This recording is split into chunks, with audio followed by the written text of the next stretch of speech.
The long war between humans and the Zathari Empire had finally come to an end. 20 endless years of destruction had left both sides broken. Cities burned, planets were reduced to dust, and families vanished into the smoke of hatred. Now, for the first time, peace talks were being held on the silver moon of Terith, home to the royal palace of the Zathari. Among the few humans chosen for this historic mission was Lieutenant Ethan Cole. He wasn't a politician or a nobleman. He was a soldier who had seen too much pain. During the war, Ethan had saved lives on both sides, human and alien. The High Command believed that a man like him, who knew the cost of hate, might speak of peace with honesty. When Ethan arrived at the Zathari Palace, he felt small beneath its grand beauty.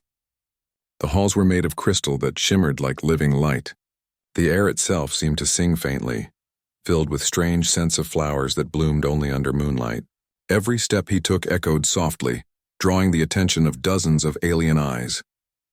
The Zathari were tall and graceful beings, their skin glowing with faint metallic hues. Some had scales like liquid silver, others patterns that moved gently under their skin like stars flowing in water.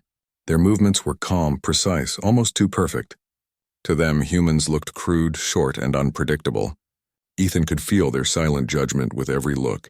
He stood among them in his plain uniform, feeling like a shadow in a room full of light. Still, he kept his head high. He wasn't here to impress them. He was here to represent a hope, however small, that their two species could stop fighting. Then the grand doors opened, and everyone fell silent. She entered, Princess Lyra, daughter of the Zathari Queen. The moment she stepped into the hall, the air seemed to change. Her presence was like a calm storm, quiet but powerful. Her skin shone like molten silver, and her long hair floated gently as if the air itself bowed to her. But what caught Ethan most were her eyes.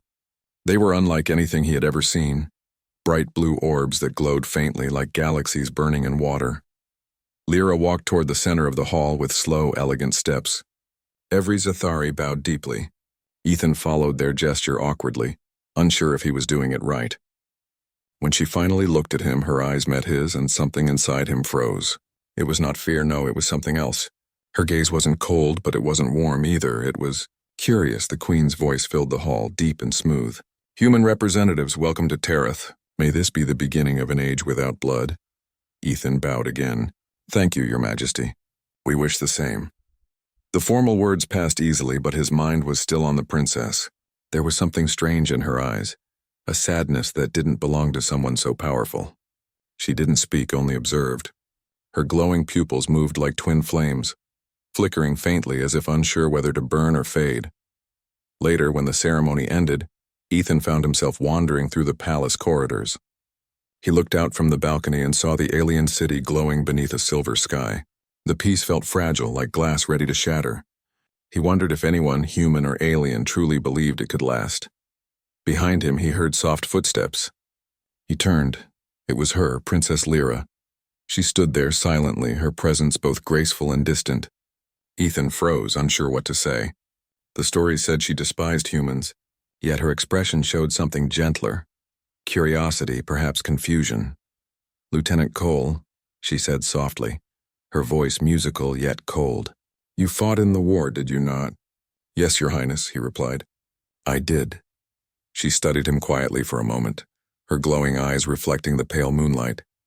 Then you have seen the cruelty of your kind. Ethan looked down for a second, then met her gaze again.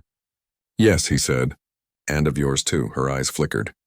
No one had ever spoken to her like that before. For a brief moment, their silence was heavier than words. Two enemies stood face to face, carrying the weight of their worlds. And though neither realized it then, that was the moment when everything began to change. The days that followed were quiet, but heavy. Every meeting in the Zathari Palace was filled with cold politeness and hidden anger. The humans spoke of rebuilding, of peace, while the Zathari nobles whispered that peace was nothing but weakness. Ethan could feel the tension in every word. The war had ended on paper, but not in their hearts. During those long hours, Ethan noticed one thing. Princess Lyra was always present. She rarely spoke, only listened. Her glowing eyes moved from speaker to speaker, but her expression never changed. She looked like someone watching from a distance too far away to feel anything. To Ethan, she didn't look proud. She looked lonely. One evening, after another long discussion filled with arguments and bitterness, Ethan walked alone into the royal gardens. The air was cool and soft, filled with the scent of strange crystal flowers that glowed faintly under the moonlight. It was peaceful, far from the noise of politics. He needed this quiet. But as he turned a corner, he stopped. There, standing beside a pool of shining water, was Princess Lyra. The moonlight touched her silver skin, making her glow softly. Her reflection shimmered in the pool like a dream. She didn't seem to notice him at first. She was staring at the stars above, her eyes distant, her posture gentle but sad. Ethan hesitated. He knew it was risky to approach her. The guards would probably call it disrespect. But something in her stillness pulled him closer. He stepped forward carefully. "You shouldn't wander alone, Your Highness," he said softly. Without turning, she replied, "I do not need protection, human." Her voice was calm, but her tone carried a quiet edge and a warning mixed with pride. Ethan smiled faintly. "Didn't say you did, just thought maybe you'd want company." That made her turn. Her glowing eyes met his again, cold yet curious. For a moment, neither spoke. Only the sound of the garden's gentle breeze filled the silence. Ethan looked at her, unsure what to say. Then, without thinking, the words left his mouth. "Your eyes are gorgeous," Lyra blinked. The air seemed to freeze. Her body stiffened slightly, as if she had just heard something unbelievable. "My eyes," she whispered, almost uncertain. He nodded, smiling softly. "Yeah, they're beautiful, like they've seen too much, but still hold light in them." No one had ever said such words to her before. In Zathari culture, no one complimented the royal family. It was seen as disrespect, even dangerous. And no one had ever spoken of her eyes kindly. For a moment, she didn't know what to do. Her lips parted slightly, her voice barely a breath. "You are either very brave or very foolish." "Maybe both," Ethan said, chuckling softly. Something warm, strange, and unfamiliar stirred inside her. She was supposed to be offended to turn away, but she didn't. Instead, she looked at him, really looked at him. He didn't speak like other humans she had met, those who acted afraid or arrogant. His tone carried no mockery, no desire to please. "Only truth, why would you say such a thing?" she finally asked, her voice trembling slightly. "Because it's true," he replied simply, "and because maybe someone should have told you that a long time ago." Her heart skipped a beat. She looked away quickly, pretending to study the flowers. "You do not understand what you say, human." "Maybe not," he said. "But I meant it." The silence that followed was soft, almost tender. The moonlight reflected in her glowing eyes, and for the first time they looked alive. Not cold, not empty. Lyra turned toward him once more. "You are strange, Lieutenant Ethan Cole." He smiled. "Been told that before." When she walked away, her steps were slow, thoughtful. And though she didn't show it, her hands were trembling. Later that night, alone in her chamber, Lyra stood before the mirror and touched the edge of her glowing eyes. They were artificial, made by royal scientists long ago. Her real eyes had never worked since birth. These eyes allowed her to see energy, movement, and heat, but never faces. Never beauty. Yet somehow, when that human spoke those words, she felt as if she had truly seen for the first time. That night, the palace was silent. Silver light from Tereth's twin moons poured through the tall windows, bathing the marble floors in soft glow. Princess Lyra stood alone in her chamber, staring into the mirror that reflected everything except what she truly wished to see. Her reflection was beautiful, flawless, just as her people expected. But she didn't see herself as others did. The bright blue glow of her eyes wasn't real. It was artificial, created by royal scientists after her birth. Lyra had been born blind.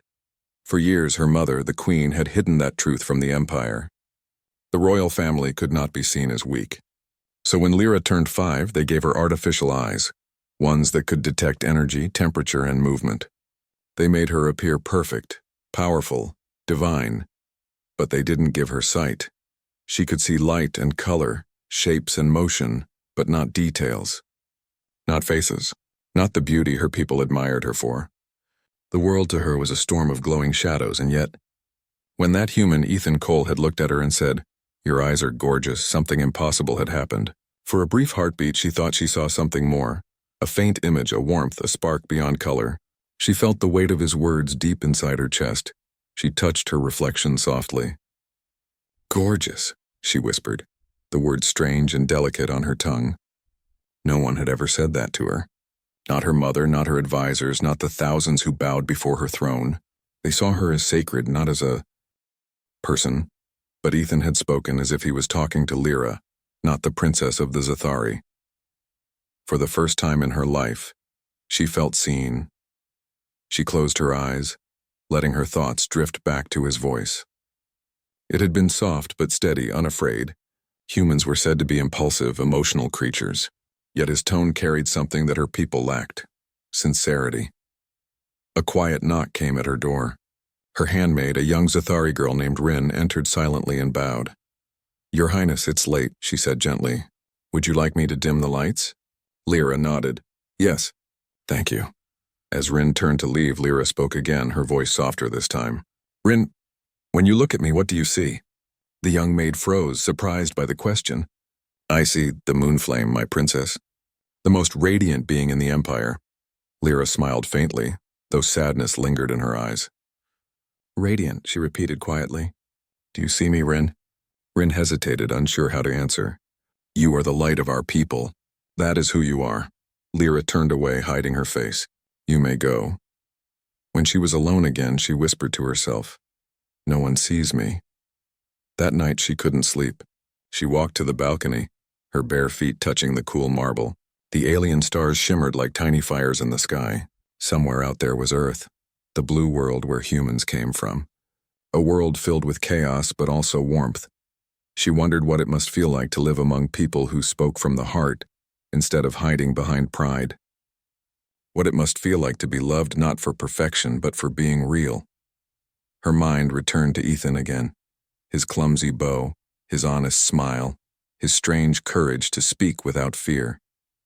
No Zathari noble had ever dared to look at her that way. No one ever dared to treat her as equal, and yet he did. She didn't understand why his words mattered so much or why they echoed in her chest long after he left. But she couldn't deny what she felt, a warmth she had never known before. Perhaps humans were not as foolish as her people believed. Perhaps their weakness, their emotions, was not weakness at all. Lyra looked at her glowing eyes reflected in the glass once more. For the first time, she didn't see a weapon or a symbol. She saw a girl who wanted to be understood. A small smile touched her lips as she whispered into the night, "Thank you, human." She didn't know if he could hear her across the palace walls, but somehow she hoped he could, and deep down, she knew her heart had already begun to change. The next morning, the peaceful halls of the Zathari palace were filled with whispers. Servants moved nervously. Guards exchanged glances. Something had changed in the air, something sharp, dangerous, and invisible. By noon, the rumor had spread like wildfire.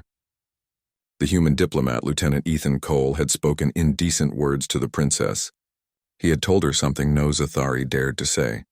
He had called her eyes beautiful. To humans, it was a simple compliment, harmless, even kind. But to the Zathari, it was a scandal. Their royal family was seen as sacred beings, above emotion, above personal affection. To compliment the princess's physical beauty was to break centuries of tradition. It was an offense that could destroy the fragile peace between their species. Ethan learned of it during the afternoon meeting, when the queen herself summoned him. The guards escorted him through the golden halls to the throne chamber. He walked calmly, though he could feel their cold stares cutting into his back. When the great doors opened, he saw Queen Sareth sitting upon her high throne, her silver crown gleaming in the light of the twin moons. Princess Lyra sat beside her, her face unreadable. Ethan bowed low. "Your Majesty." The queen's voice was quiet, but her words carried power. "Lieutenant Ethan Cole of Earth," she said, "you have spoken to my daughter in a manner that our people find inappropriate. Do you deny it?" Ethan lifted his head. "No, Your Majesty. I said what I said." A wave of gasps rippled through the court. The nobles stared at him as though he had just confessed to treason. But Ethan stood straight, unflinching. The queen tilted her head slightly. "Then perhaps you will explain yourself. Why would a human soldier speak to a princess of the Zathari in such a way?" Ethan took a slow breath. "Because it was true." The hall fell silent. Even the hum of the crystal walls seemed to fade. Queen Sareth's eyes narrowed. "You risked the peace of two worlds for a careless truth?" "It wasn't careless," Ethan said gently. Your daughter has eyes that see deeper than most hearts. I only spoke what I felt, nothing more. The queen regarded him for a long moment, her gaze sharp, searching. She was trying to see if he mocked her, if this was some kind of human trick. But Ethan's face was calm, his voice steady. There was no mockery in him. Only honesty. Finally, the queen leaned back. You speak boldly, human. Boldness can be dangerous in this court. I've seen worse danger, Your Majesty, Ethan replied quietly. A faint flicker of surprise crossed her expression, though she quickly masked it. Leave us, she commanded. Ethan bowed again and turned to leave. But before he stepped through the door, he glanced once toward Lyra. She was sitting still, her hands folded tightly on her lap, her head bowed. He couldn't read her expression, but something about her stillness felt heavy, as if she was holding back a storm inside. Later that evening, when the halls grew quiet, Lyra found him in the outer courtyard. He was sitting on the edge of a marble fountain, looking up at the alien stars. When he saw her approach, he stood quickly. Your Highness, he said softly. She looked at him for a long moment before speaking. You should not have said those words, Ethan. My people will not forget. I know, he said simply. But I don't regret it. Her glowing eyes flickered faintly, reflecting the starlight. Do you ever think before you speak? Not when I'm telling the truth, he said, smiling slightly. She sighed, almost smiling back but stopping herself. You are reckless, brave, but reckless. Maybe that's what peace needs sometimes, Ethan said. A little bravery. Lyra fell silent. The night breeze moved softly between them, carrying the scent of glowing flowers. She wanted to tell him that his words had touched her, that she had thought about them all night. But her voice refused to form the words. She was a princess. She could not show weakness. Still, when she turned to leave, her heart felt heavy.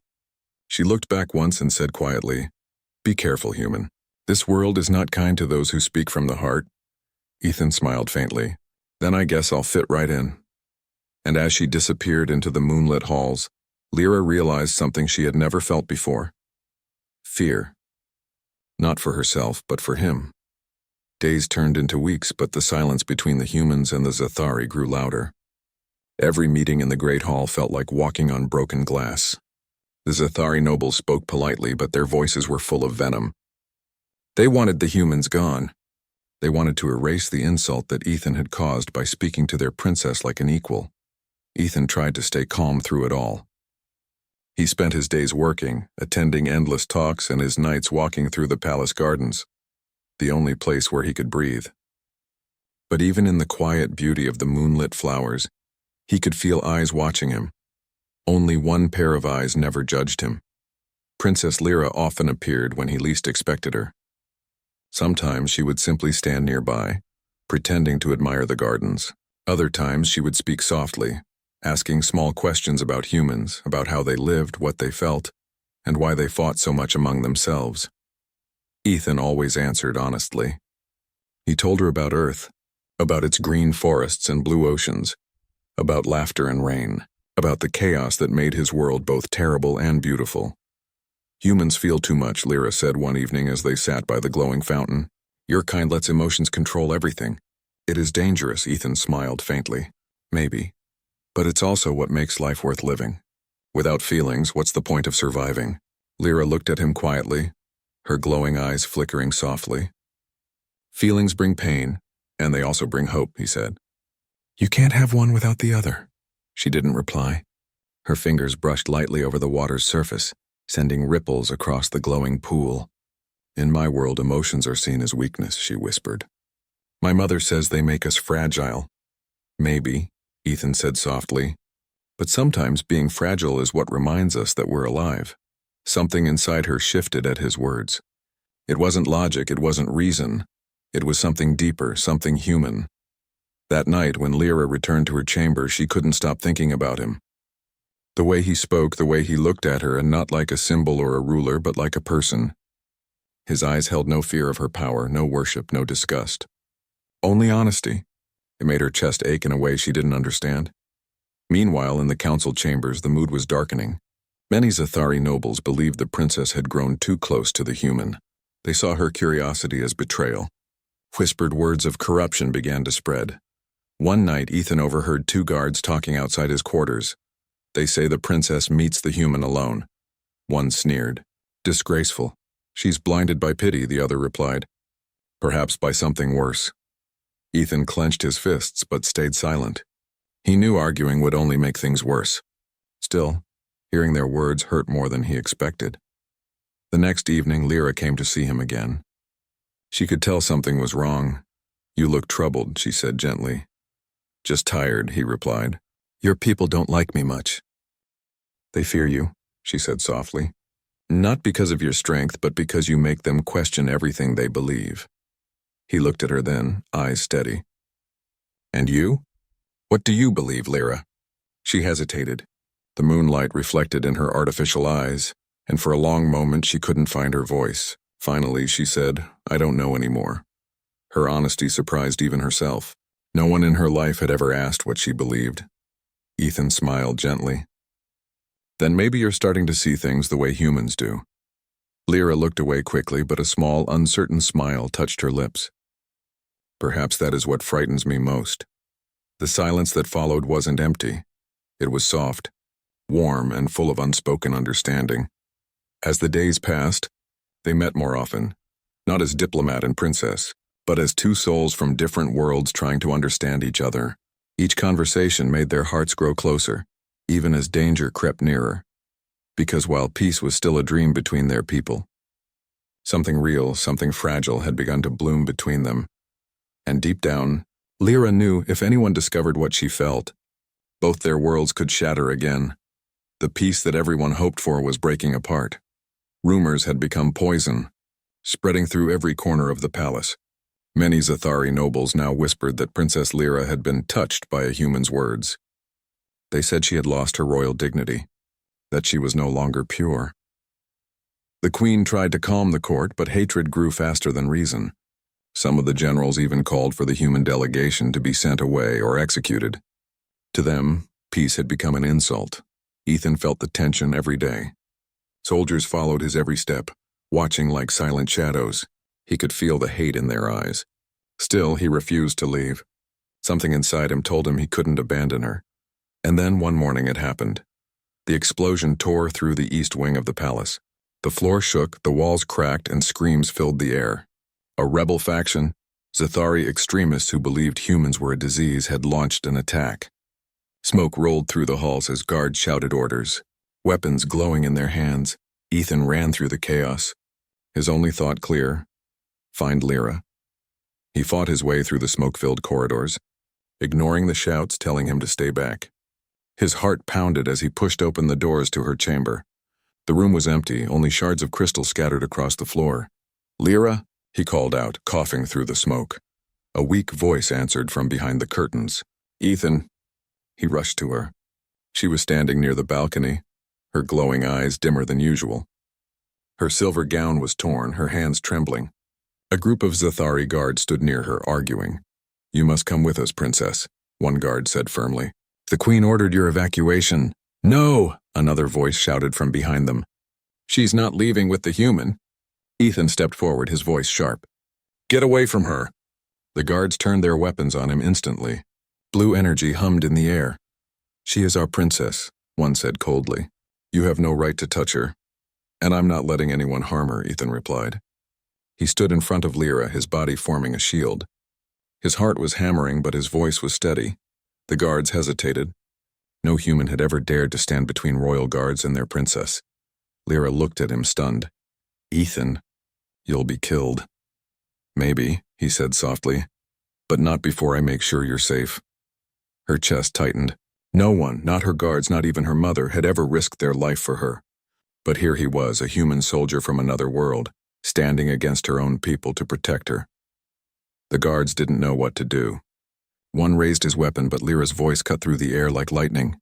Enough, she commanded, her tone royal and fierce. The guards froze instantly. Her eyes began to glow brighter, her power filling the room. Stand down, all of you. The guards obeyed, lowering their weapons slowly. They stepped back, bowing their heads. Lyra turned to Ethan, her hands trembling. You shouldn't have done that, she said softly. He smiled, trying to catch his breath. Couldn't help it. Guess I'm reckless, remember? Tears welled in her bright eyes. She reached out, her fingers brushing his face gently. You risked your life for me, a princess who can't even see your face. He held her hand gently. You see me better than anyone ever has. For a moment, everything around them faded. The smoke, the noise, the fear. It was just the two of them, standing together under the broken ceiling, light from the twin moons shining through. Lyra closed her eyes, her voice trembling. Ethan, what have you done to my heart? He laughed softly. Maybe I just reminded it how to feel. Outside, soldiers shouted and alarms blared. The palace was under siege, but inside that shattered room, something beautiful had taken root. Something stronger than war, deeper than fear. Lyra looked at him one last time before the guards came back to escort them to safety. Whatever happens after this, she whispered, I will not forget you. Ethan smiled through the smoke. Good, because I'll never forget you either. And as they were pulled apart by chaos, both knew that the peace between their worlds might still break, but the bond between their hearts had already begun to heal something far greater. Weeks passed after the attack. The palace had changed. Scars from the explosion still marked the marble halls, but deeper wounds existed within the people themselves. The queen's health had begun to fail. The burden of war, betrayal, and loss had taken its toll. Princess Lyra, once a quiet observer of the world through others' eyes, now stood taller and stronger than anyone had ever seen her. The events of that night had changed her completely. The courage she saw in Ethan had lit something inside her heart, something fierce and unbreakable. When the queen finally passed away, the kingdom gathered beneath the great sky of Zathara. Millions of glowing lanterns floated into the air, mourning their ruler, and as the wind carried them away, the council crowned Lyra as the new queen of the Zathari Empire. She wore a crown of silver leaves, her expression calm, yet filled with sorrow. But her thoughts were far away. They were with him. Ethan had been taken back to Earth with the human delegation right after the attack. The peace talks were suspended, and no message was allowed to pass between the two worlds. Lyra hadn't heard his voice in months, but every night she stood on the balcony where they last met, whispering his name to the stars. One evening, as the twin moons rose above the sky, she went to her private chamber, the same place where he had once stood between her and death. Her glowing eyes reflected the pale light. She spoke softly to the silence. You said I see you better than anyone, but I still wish I could truly see you. Then something strange happened. A faint light began to bloom in her chest, a warm, gentle glow that spread upward to her eyes. She gasped, clutching the edge of the balcony. The light filled her vision until everything turned white. When it faded, she blinked. For the first time in her life, she saw the stars, the silver towers, the soft blue of the night sky, and her own reflection, her eyes glowing like two suns. Tears ran down her cheeks. The gift of sight, something her people believed was forever lost to her, had returned. She didn't understand how. But deep in her heart she knew. It was him. His words, his kindness, his courage. They had changed something inside her. It was as if his humanity had awakened a forgotten piece of her soul. Lyra didn't wait for permission or politics. She summoned her royal ship and set a course for Earth herself. Her advisors begged her to reconsider, but she only said one thing. I must see the one who taught me to see. The journey took days. When she finally arrived, the human base was shocked to see the Zathari queen herself stepping down from her crystal ship. Soldiers surrounded her, unsure of what to do, but she raised her hand calmly. I am not here for war, she said. I am here for someone. And then she saw him. Ethan stood at the edge of the landing field, his uniform dusty, his expression stunned. For a long moment they just stared at each other, two souls from different worlds bound by something stronger than species or politics. Lyra took a slow step forward. Her voice trembled as she said, You told me my eyes were gorgeous. Now I finally know what that means. Ethan's throat tightened. He took her hands in his eyes shining. You can see? She nodded, tears falling freely. Because of you. For a moment neither spoke. The world seemed to hold its breath. Then Ethan smiled. That same warm, reckless smile she remembered. Guess humans aren't so bad after all. Lyra laughed through her tears. No, they're not. Behind them, humans and Zathari soldiers watched in silence. For the first time there was no fear, no anger, and only awe. Two beings from opposite worlds standing together hand in hand, under the same sky. The Queen of Zathra and the human who dared to compliment her eyes. That simple, human sentence, "Your eyes are gorgeous," had changed the fate of two civilizations. And as the stars shone down upon them, Lyra whispered softly, "When you saw beauty in my blindness, you gave me more than sight. You gave me hope." Ethan smiled, his voice barely a whisper. "And you gave me a reason to believe in something greater than war." Under the twin moons, they stood together, no longer princess and soldier, no longer alien and human, just two hearts that had finally found each other. And the universe, vast and endless, finally seemed a little smaller.